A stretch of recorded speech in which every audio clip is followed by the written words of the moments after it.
Assalamualaikum warahmatullahi wabarakatuh. Perkenalkan, nama saya M. Hasan, saya dari kelas 1D. Jadi pada kesempatan kali ini saya akan membuat video dengan menjelaskan materi mengenai yaitu pengenalan perangkat lunak, yaitu meliputi perangkat input, output, perangkat proses, kemudian peripheral, dan storage. Kemudian yang kedua itu ada pengenalan perangkat lunak, meliputi sistem operasi, aplikasi, dan bahasa pemrograman. Dan yang terakhir atau yang ketiga yaitu pengenalan perangkat jaringan, yaitu meliputi kabel LAN, RJ45, switch, router, hotspot, mikrotik, dan Cisco. Baik, kita akan mulai dari pengenalan perangkat keras. Yang pertama itu ada perangkat input. Baik, yang pertama yaitu perangkat input. Jadi apa sih itu perangkat input? Perangkat input adalah perangkat keras komputer yang berfungsi untuk memasukkan data atau instruksi ke dalam sistem komputer agar bisa diproses oleh CPU. Nah, contoh perangkat kerasnya itu seperti keyboard, mouse, scanner, mikrofon, webcam, dan touchscreen. Nah, contohnya itu kayak keyboard ya. Keyboard itu untuk mengetik teks, angka, atau simbol. Kemudian mouse itu untuk menggerakkan pointer dan memilih menu. Nah, kemudian seperti itu berikutnya untuk scanner, mikrofon, webcam, dan touchscreen. Kita akan lanjut ke yang kedua yaitu perangkat output. Nah, jadi apa sih itu perangkat output?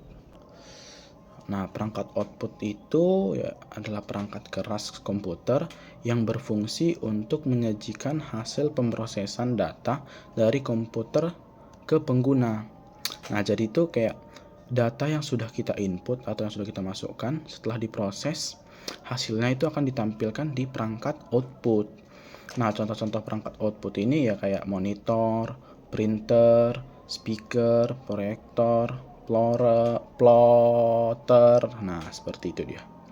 Kita akan lanjut ke perangkat yang ketiga yaitu perangkat proses. Nah, apa sih itu perangkat proses? Perangkat proses itu merupakan komponen inti komputer yang bertugas untuk mengolah data dan instruksi yang masuk dari perangkat input. Nah, lalu menghasilkan output. Nah, tadi jadi hubungan dari input, output, dan proses itu ada hubungannya. Nah, jadi perangkat proses ini bisa disebut juga sebagai otak dari komputer itu. Jadi perangkat proses itu memproses data-data yang kita input, kemudian dikeluarkan yaitu dalam bentuk output seperti itu. Nah, contoh-contoh perangkat perangkat proses ini yaitu seperti CPU, GPU, atau chipset pada motherboard. Nah, seperti itu dia. Kita akan lanjut ke perangkat yang keempat yaitu perangkat peripheral. Nah, apa sih itu perangkat peripheral? Nah, perangkat peripheral itu merupakan perangkat tambahan yang dihubungkan ke komputer atau ke PC atau ke laptop untuk memperluas fungsi dan memberikan kemampuan ekstra. Nah, contohnya itu seperti apa? Yang contohnya seperti printer, webcam, external hard drive atau flash disk atau hard disk seperti itu. Kemudian game controller atau joystick, kemudian headset, scanner. Nah, contohnya itu kayak printer ya. Nah, printer itu untuk mencetak dokumen, kemudian webcam itu menangkap gambar atau video. Seperti itu. Baik, kita akan lanjut ke yang kelima yaitu perangkat storage. Perangkat storage ini merupakan perangkat keras komputer yang berfungsi untuk menyimpan data dan informasi baik secara sementara maupun secara permanen. Nah, maksud dari penyimpanan sementara itu ya kayak datanya itu hanya tersimpan saat komputer menyala. Contohnya itu kita nyimpan data itu di RAM. Nah, datanya itu hanya tersimpan saat komputer kita atau perangkat kita itu menyala. Nah, kalau perangkat permanen itu, nah data yang kita simpan itu meskipun laptopnya mati atau mati hidup seperti itu ya data tetap tersimpan. Contohnya itu kita nyimpannya itu di SSD atau di HDD. Nah, contoh perangkatnya itu ya seperti HDD tadi atau hard disk drive, kemudian SSD itu seperti solid state drive, kemudian flash disk atau mungkin CD atau DVD, kemudian RAM. Nah, itu dia contoh-contoh dari perangkat storage. Baik, kita akan lanjut ke nomor 2, yaitu pengenalan perangkat lunak, yang itu meliputi sistem operasi, kemudian ada aplikasi, dan yang terakhir itu ada bahasa pemrograman. Kita akan mulai dari yang pertama, yaitu sistem operasi. Jadi apa sih itu sistem operasi? Sistem operasi atau operating system atau yang bisa disingkat dengan OS itu merupakan perangkat lunak utama yang berfungsi sebagai penghubung antara perangkat keras komputer dengan pengguna. Jadi OS ini berfungsi untuk mengatur semua sumber daya komputer, yaitu meliputi seperti CPU, memori, perangkat input-output, storage, agar bisa bekerja sama secara efisien. Tanpa sistem operasi, komputer hanya mesin yang tidak bisa digunakan secara praktis. Nah, fungsi utama dari sistem operasi itu yang pertama itu untuk mengelola perangkat keras, ya contoh seperti CPU, RAM, storage, perangkat input-output, kemudian mengatur file dan data, kemudian menyediakan antarmuka pengguna, maksudnya itu tampilan gratis atas atau berbasis teks, kemudian menjalankan aplikasi, kemudian mengatur keamanan. Nah, contoh-contoh dari OS ini atau operating system atau sistem aplikasi ini seperti Windows, yang mulai dari sistem Windows 7, Windows 10, Windows 11, kemudian ada Linux, kemudian ada Mac OS, kemudian ada Android, kemudian ada iOS. Nah, itu dia contoh-contoh dari sistem operasi. Kita akan lanjut yang kedua, yaitu aplikasi. Yang kedua yaitu aplikasi. Nah, jadi aplikasi ini atau application software ini adalah program atau perangkat lunak yang dirancang untuk membantu pengguna melakukan tugas tertentu di komputer atau perangkat digital.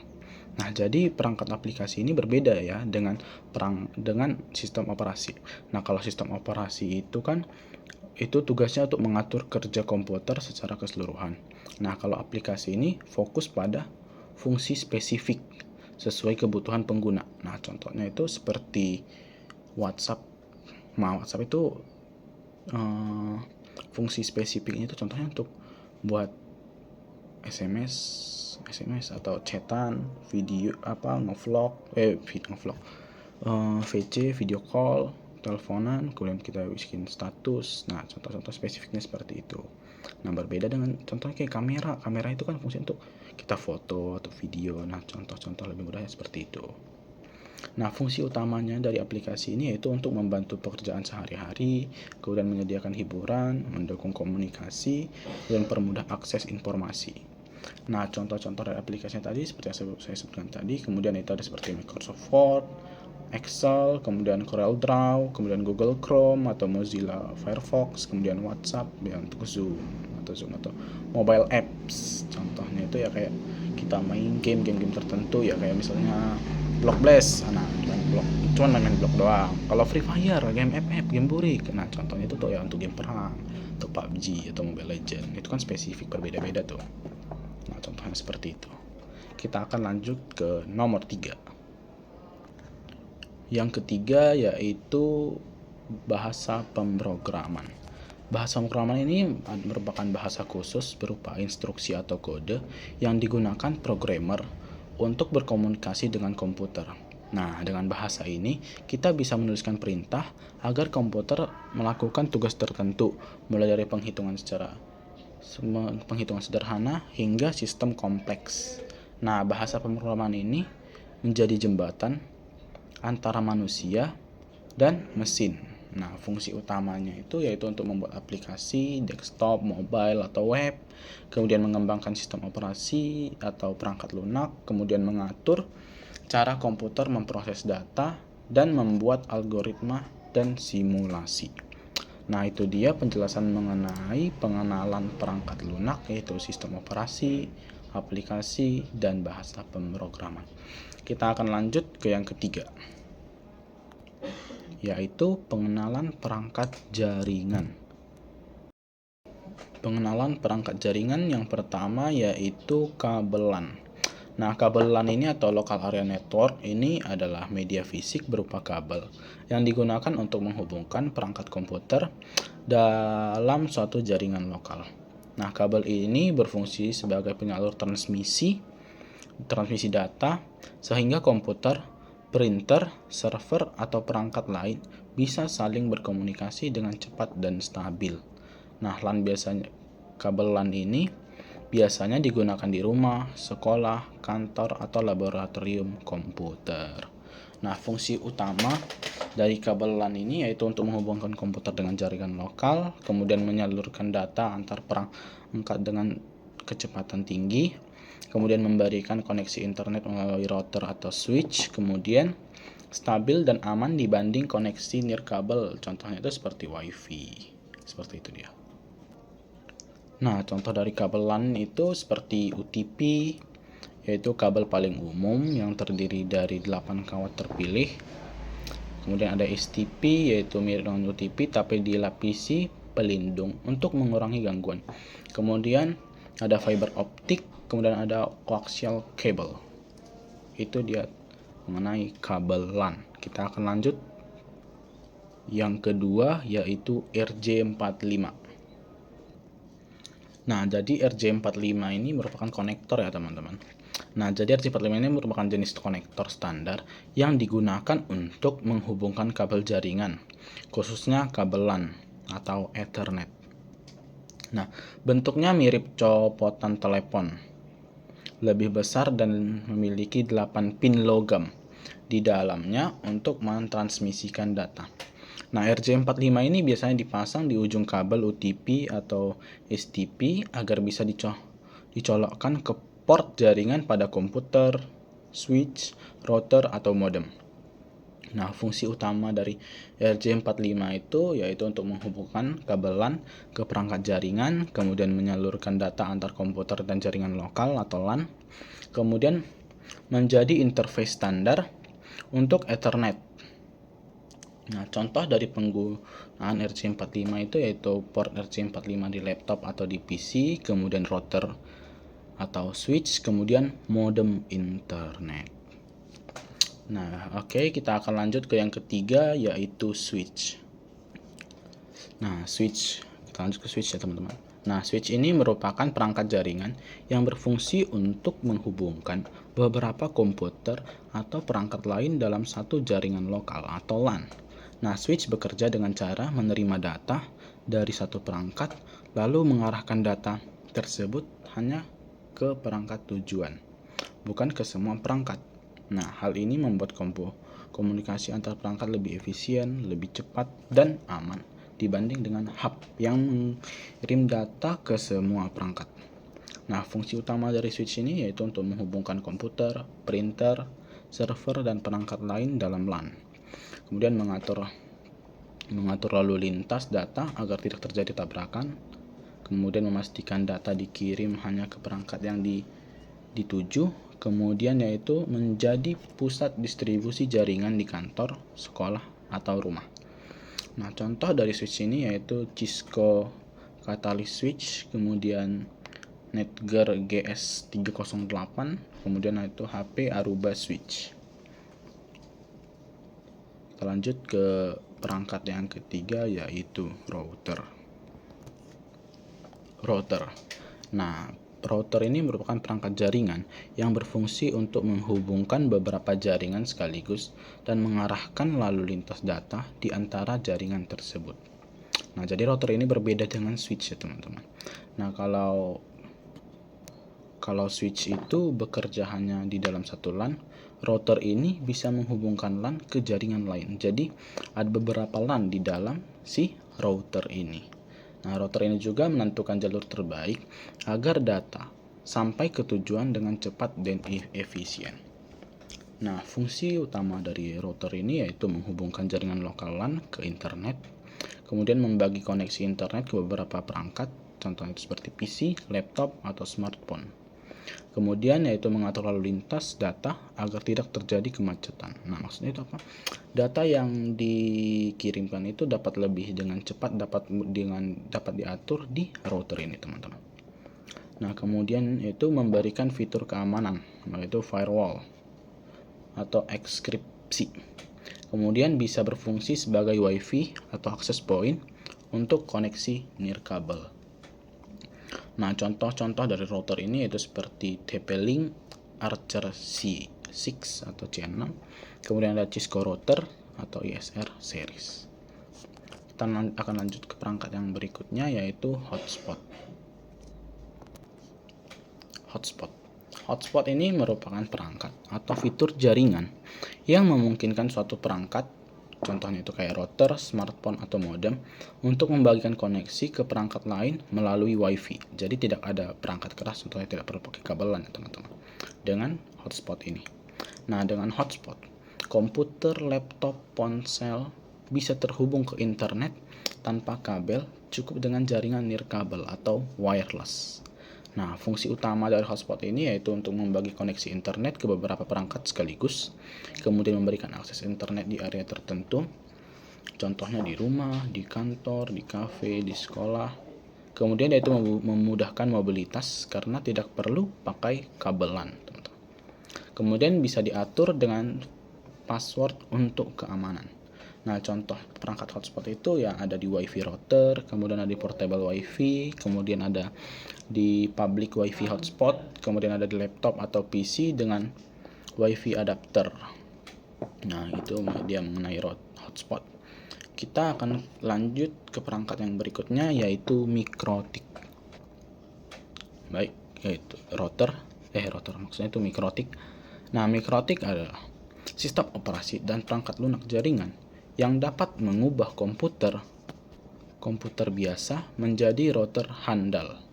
Nah, produk utamanya itu adalah router OS, yaitu sistem operasi berbasis Linux yang dipasang di komputer atau perangkat mikrotik. Kemudian ada router board, yaitu perangkat keras atau hardware khusus yang sudah terintegrasi dengan router OS. Nah, fungsi dari mikrotik ini yaitu untuk routing atau mengatur jalur data antar jaringan, kemudian firewall untuk keamanan jaringan, kemudian manajemen bandwidth yaitu membatasi atau mengatur kecepatan internet, kemudian yaitu VPN yaitu virtual private network, kemudian hotspot yaitu akses internet berbasis login, kemudian QoS yaitu quality of service untuk mengatur prioritas traffic. Nah, contoh dari perangkat mikrotik ini yaitu seperti router OS, router board RB750 atau Hexlite, kemudian router board RB450G, kemudian ada mikrotik cloud core router, kemudian ada mikrotik hub AC. Baik, itu dia pembahasan mengenai mikrotik. Kemudian yang perangkat yang terakhir yaitu Cisco. Kita akan membahas Cisco.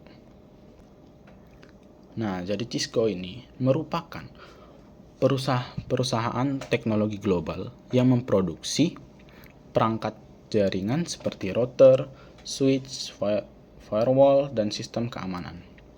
Nah, produk Cisco digunakan untuk membangun, mengelola, dan mengamankan jaringan komputer, baik itu di rumah, kantor, maupun perusahaan besar. Nah, Cisco System ini atau INC adalah merupakan perusahaan teknologi asal Amerika yang menjadi pemimpin global di bidang jaringan dan komunikasi.